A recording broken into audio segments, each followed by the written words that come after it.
Russian man like inside the dark, call me Bill Snatcher. Just the brother for the rapture. I hang glide, holding on strong, hard to capture. Extravagant, resurrect the track and it's militant. And I react like a gauntlet and start killing. It's manifesting. The God's work like appliances, dealing in my sleep like a lie. Yo, what's going on, everybody? It's your boy Naruto Explain here, bringing you guys another Boruto Naruto Next Generations discussion. And today we're going to be looking at Daemon's jutsu that allows him to reflect attacks and explain what the weakness is and why this changes everything. If you don't know, we got confirmation on what Daemon's weakness is.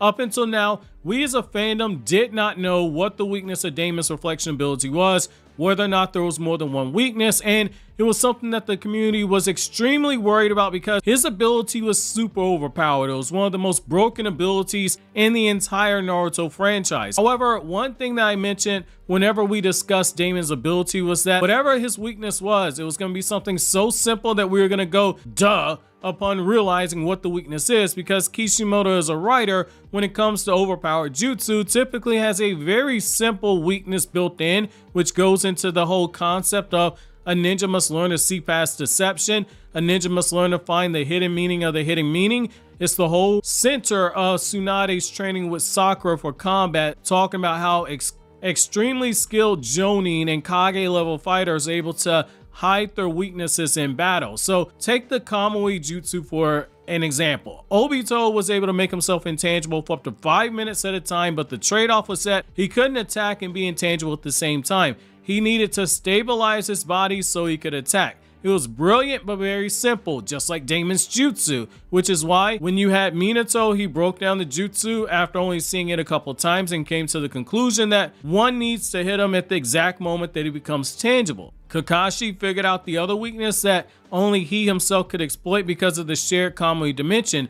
Daemon's jutsu followed that same route, where it went from being so deadly that we didn't think it could be stopped to all of a sudden there's a roadmap to him being taken down, which is exactly why Ada made it a point to get onto Daemon before he revealed his and her weaknesses to Code, because the weaknesses are something that are very simple. For Daemon, his reflection ability is to instantly, without even being aware of incoming attacks, to reflect the attacks back onto his enemy. According to Ada, the mere thought of Daemon being killed will trigger the reflection, which will fire back the attack more powerful than was intended. It made someone like Sasuke, who usually goes for a killing blow if he isn't looking for intel, it made someone like Sasuke fighting Daemon too dangerous to consider. However, now we have the weakness to Daemon's ability, and it's pretty damn brilliant, especially considering it's been in our faces the entire time. Daemon's reflection ability isn't on at all times like we thought. The jutsu can only be activated when Daemon is physically touching somebody. It's almost like what happens when you have two magnets and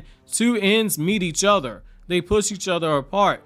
Daemon, when he touches another person, is one end of the magnet, and the attack coming for him is the other end of the magnet that's being repelled. Daemon's weakness is that for the jutsu to be turned on, he has to physically touch you. If he isn't touching someone, then the jutsu reflection doesn't cut on, and then at that point, he can be hit by attacks, which means you have to be fast enough to keep out of Daemon's reach and be strong enough to fight him with blows while being able to move your body and react out of the way before he can place his palm on you or stop him from being able to put his palms on somebody else. It's brilliant, and it's been in our faces the whole time, which is why Ada was so careful to not allow Daemon to reveal the truth, and why Ada was taking extreme measures that we as a fandom were overlooking in order to cover up Daemon's weakness. So let's look at what we know from when he's used the jutsu and how it was in our faces this entire time. So when we first got introduced to Daemon in chapter 59, we saw this firsthand. When he first blitzed Code, he jumped right on his back and established physical contact, because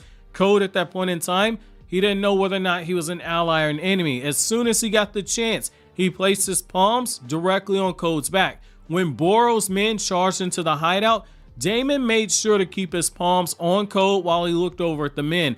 At that point, we're given a close-up of Daemon's face after Ada tells Code to watch very closely. The blast that was going to be fired at Daemon blows off the head of one of the guards, and Daemon begins to laugh. The whole time, he's not taking his hands off of Code's body.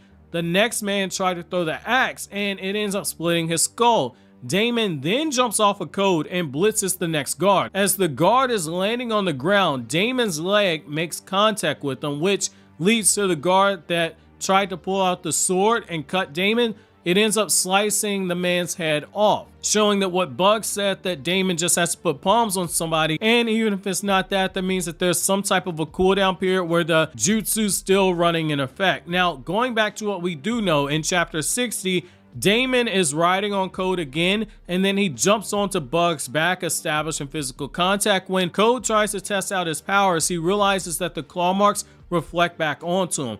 Code gathers the intel about the jutsu, seemingly running at all times, and then switches the situation around to reveal to Daemon how Code's own powers work, and tries to get Daemon to explain how his powers work. That's when Ada cuts him off and says that Daemon shouldn't reveal his cards so easily, and Ada makes it a point to tell Code that he knows everything that he should. Ada knew exactly what Code was doing, and she didn't trust him, and when Code asks her if there are other powers that she has, she doesn't deny or confirm, which is an obvious nod to the answer being yes, because she says, wouldn't that be interesting? However, given how quickly she moved to stop Daemon from talking, the weaknesses to her powers is something plainly obvious as well, something that's been in our face the whole time. And we've already seen some of those weaknesses with her Semigon. Moving back to Daemon, in chapter 61, pay very close attention to what Ada is doing with her brother. She already has Code believing that Daemon's jutsu runs on autopilot. In order to keep up those appearances, she's shown holding her brother, which keeps him in physical contact with her body, which means that the jutsu is still running. So if Code got the idea to attack Daemon while he was sleeping to see if maybe that works, it wouldn't actually work. Code was able to place claw marks on Ada because, like he did when he tried to attack Daemon and some of the claw marks end up hitting Bug, his markers wouldn't land on Daemon, which means that Daemon's reflection ability only works for him because they did mark on Ada, which means he can't protect others with it, or at least it seems like that might be the case. It's important to keep in mind, while he did reflect Kawaki's attack, that's only because he himself was the one drawn into the line of fire because of what Code did. The reason why Ada did this is that she's practicing several of the laws from the 48 Laws of Power, which you guys have heard me refer to more than once. So law number 4 and law number 12 both say, always say less than necessary and use selective honesty for each respective law, which she did by revealing her and Daemon's powers, but not all of their powers and weaknesses, because like with Daemon's ability, the weakness is very simple. Law number 5, protect your reputation at all costs, which she did by making it seem like Daemon's ability was running at all times to give herself insurance if Code ever tried something, while also making Code fear Daemon as well. Law number 17, keep other people in suspended terror, which was the case since Code didn't know whether or not Daemon's jutsu was running at all times or if it was ever on a cooldown period. Law number 32, play to people's fantasies. And law number 27, play to people's need for a cult-like following, which she did by making Code a simp, making Code fall in love with her, and having him be so much of a simp that he followed her around, all while playing up the idea of helping Code achieve the goal of the Sasuke who he worshipped, which goes to that whole notion of play to people's need for a cult-like following. People have a need to believe in something bigger than themselves. It's why we have 900 different religions in our own world in real life.